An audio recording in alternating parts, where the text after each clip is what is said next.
Make reconciliation with your brother. Come and offer your gift, and it will be very acceptable. So the Lord's principle stands. Very often I have served the Lord long enough to hear people say, I have fasted and prayed 30 days. I fasted and prayed 21 days. I have given so much to the church, but why is it that I am still in this situation? Maybe brother, maybe sister, you need to see whether you are reconciled in your heart to someone who has offense against you.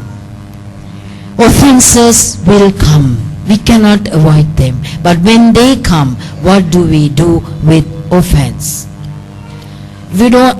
I trust you don't mind me telling something truthful. Some years ago, many years ago, okay, there was a time in my life I was deeply, deeply offended with a family, okay, and I felt, maybe I did, I labored much for them, labored much, day and night, labored for them, labored for their family situation, and then as time passed, I found, for whatever reason, or maybe from their point of view, good reason, maybe bad reason, they began to badmouth me, okay, badmouth my family, right? And then I found I soon got a letter in the post.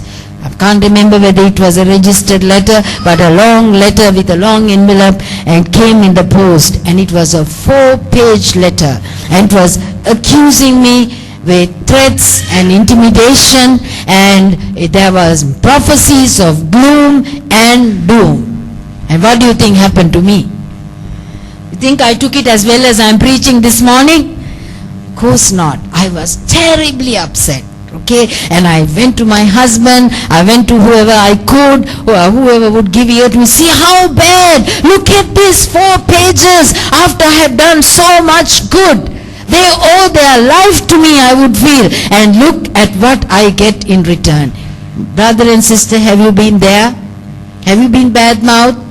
Have you been misunderstood and spoken against? Then remember me sometime in your life, right? And then I had to work with it.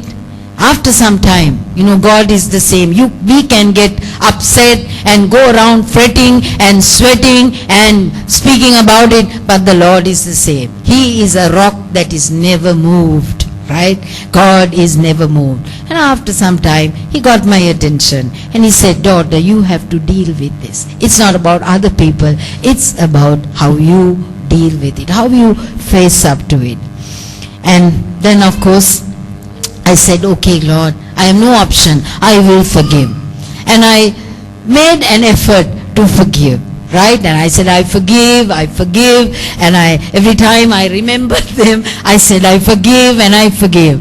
But I found, though I said it with my mouth, but my heart, there was no release. Okay? And not only that letter, I folded it into 4, and there's a bedside, a little tall cupboard by me, and I put it into that drawer and kept it safe.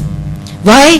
For as evidence, when next time they say something, I kept it away as evidence of mistreatment. Right? I kept it very safely in that safe place. So when I get up in the morning, it's there, silent, right? Silent letters, but they speak.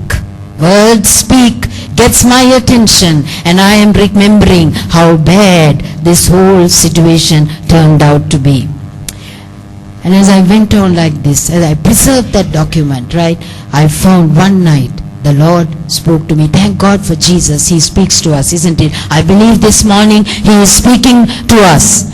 Please hear His voice. Hear the Holy Spirit's call that we will all be rid of every iota and trace of offense, of those who have mistreated us, not done justly, done unrighteously, or failed to do their part by us. This morning, let every spirit of offense leave us. So the Lord's got my attention. I woke up, I heard the voice of the Lord, and I was in a bath of cold sweat as the Lord said, where is that letter? I said, it is right here. And the Lord said, if you do not get rid of that letter, what is written in that letter will surely come to pass in your life. You know, that was the caution of the Lord, because I was agreeing and I was keeping those items of intimidation, of doom and gloom right there with offense in my heart. It was surely more than a pebble in my shoe. I think it was like a rock inside my shoe. And then I jumped out of bed, and the next morning, first thing I did before I changed my mind was tear that document into bits, and I made a little fire and threw it into that, and away went that document away from my life. And I found so much peace coming. When we obey the Lord, He graces us to do that which seems impossible in the human realm. That which is impossible with man is possible with God for each one of you this morning. And 18 years passed by, silent years, but now I have the opportunity to love, to reconcile, to encourage, and come alongside that lady one more time. Isn't God good? Not only that, I was so much in pain, saying I have lost friends. But in these past 18 years, so many dear friends have been added into my life. I want to thank God. If I had disobeyed the Lord, I do not know whether these blessed and precious friends that God caused me to meet with, I may have been denied. So let's obey the Lord. Whatever the cost, let that offense pass away from your life. I hope you were encouraged, right? That we all have our struggles. And many times we also try to bypass offense. We try to forget it.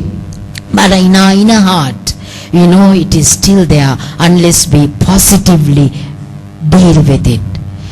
Our conscience will weaken, and our relationship with the Lord gets distant because offense comes in between. My brother, my sister, God has His best for you. Aisha prayed, He has a brilliant future, brilliant tomorrow for you. These are not just words. You know, we began this ministry in a little hut. I tell you, we didn't know whether we can survive the next day. Myself, my husband, and my little girl was less than Joey over here, and our foster daughter. But God is faithful. He has a brilliant future for every one of us. He takes us to places we can never imagine He will take us to. So trust in Him. He's calling you this morning to give up on offense. Those things that you have been holding on to, may the Lord grant you that amazing grace that saved a wretch like me. May that grace be around each of us this morning, as you remember those whom offended you and those things that you are still holding on to. You know, the Spirit of the Lord would tell you, drop it this morning. Proverbs 20:22 says, don't say, I'll pay you back for this wrong. Don't say like that. Don't say, I'll pay you back. I'll get even with you.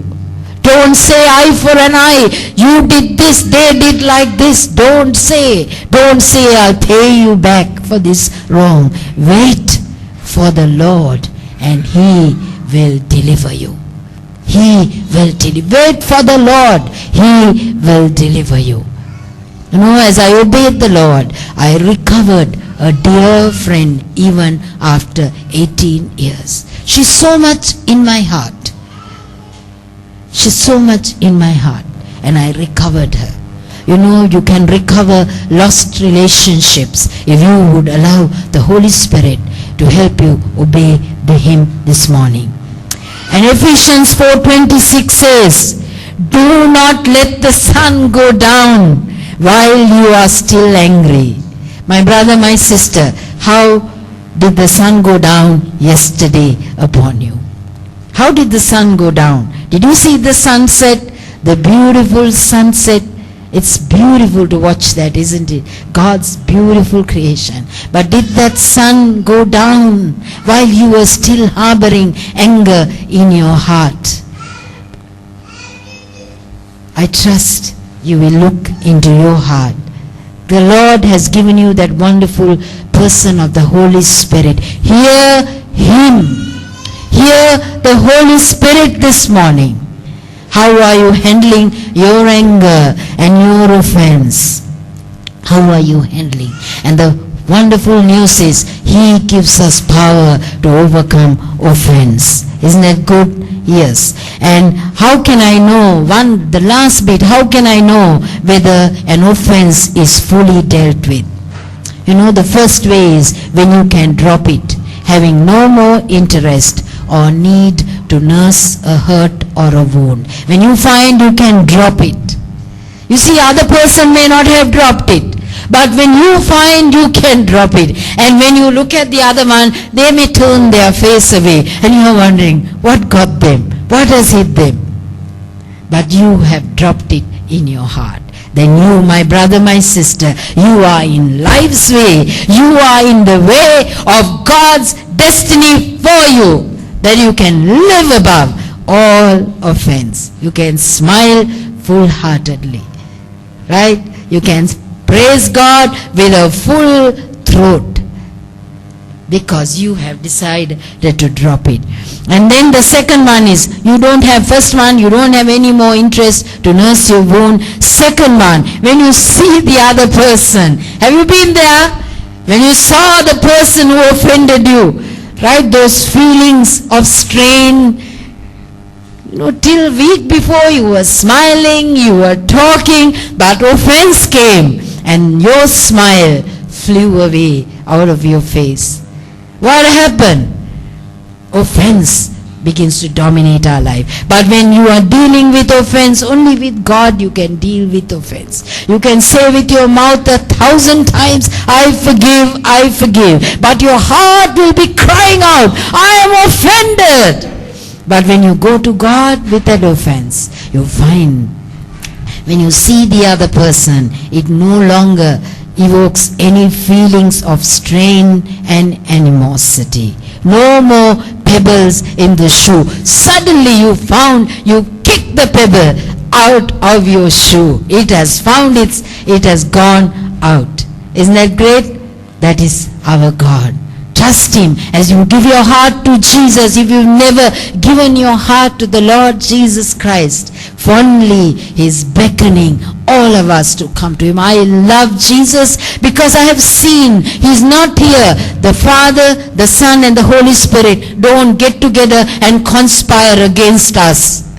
They're not writing bills against us. They are not writing charges against us. You know, the best news we have is God is for us, and who can be against us? Do you live with that word resounding in your heart? God is for me, so who can be against me? You can be converted and be as a little child.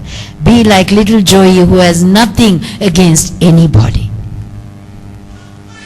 Wonderful life, isn't it, with Jesus? We may be older, we may be 60 past, we may be 80 past, but still the Lord is for us.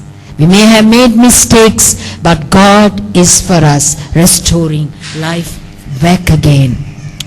One more help sign, Romans 12:19, is that if there is any need to avenge, God says He will look after it. And we stop looking for ways to settle the score. Did you get that? We stop looking for ways to get even with the person. Instead, we begin to look at the pattern of our Lord Jesus Christ.